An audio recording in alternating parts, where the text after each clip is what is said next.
È una iniziativa innovativa questa che ha voluto la Regione Siciliana,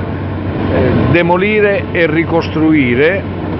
in un'opera pubblica non crediamo sia accaduto, almeno negli ultimi decenni,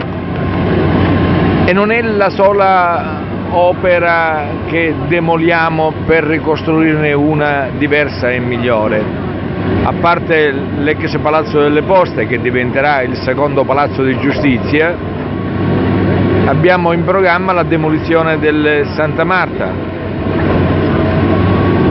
Liberiamo la parte antistante per esaltare e valorizzare la parte antica, quella retrostante del Settecento, progettata dal Vaccarini,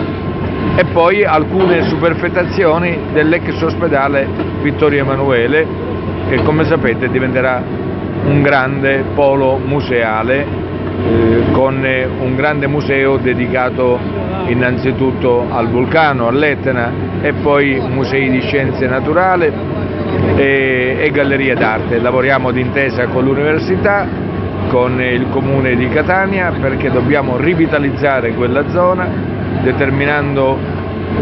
la nascita di un polo di attrazione che non può non essere